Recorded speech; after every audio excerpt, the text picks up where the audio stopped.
Tuesday. It is crazy because I'm sitting here next to my dear friend, Peggy Van De Plassche. It has been roughly 13 months or so. Peggy was actually the first guest ever on Tech Tuesday.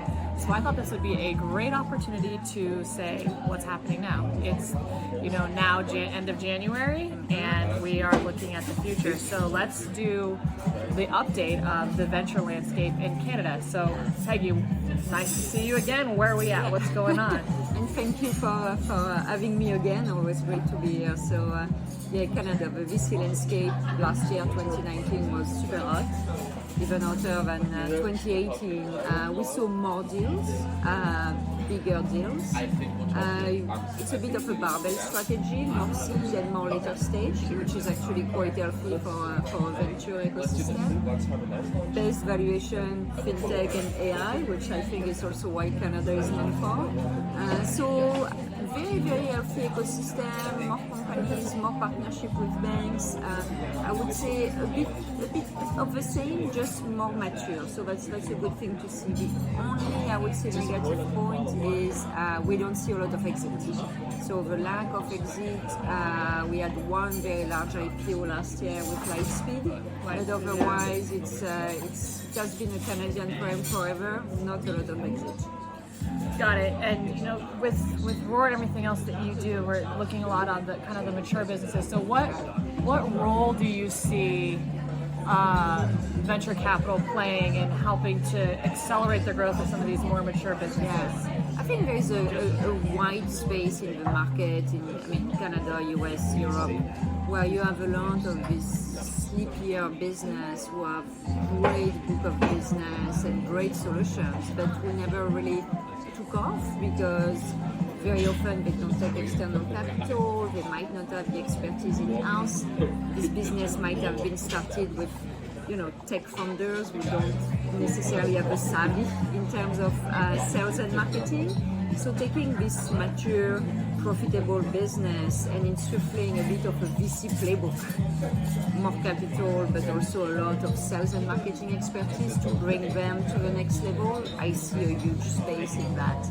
We don't really have a lot of capital providers playing in that space for a couple of reasons. Whether you're a buyout fund and you're buying the company and you want a slow click, whether you're a growth fund and you're not buying this company, you're expecting that the current management team with a bit more money is going to grow it. But if you're in a situation where the current management team don't have the skill set, even with more capital, what do you do? So massive white space here. So that's what we're doing with Roar. We're looking for these mature tech businesses in the financial services space who have a great product, a good book of business, but we need that expertise and that capital to go to the next level. That makes a lot of sense. So we're sitting here at the early part of 2020.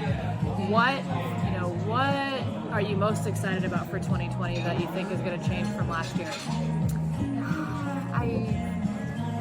For me, again, I'm looking at it from a capital provider perspective, so it's a bit different, I guess, than if I was a technologist. I see more skills coming into fintech as companies mature, because now you're talking about really scaling some companies, especially in Canada, which is probably a bit behind the US, so you're already scaling a lot of companies here. In Canada, it's maybe 5 years behind. So we have a big gap in terms of having CEOs who have not only the capital, but also the skill set to scale this company. As you know, starting a company and bringing it to a Series A/B requires one skill set.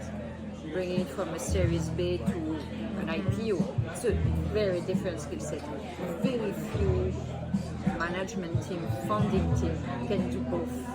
Creating and scaling. So that's really where I see people realizing finally that guy who started that company is great, but he's not my guy.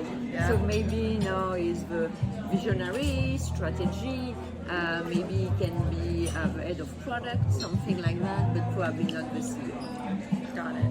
Awesome. Well, I'm excited to see where 2020 goes and to see where you and Roar continue. So to hear a little bit more about what Peggy's been up to since the last time we saw her, click on the link below and watch and read the short interview. Thanks again, and until Thank you. next week. Thank you. Bye, everyone.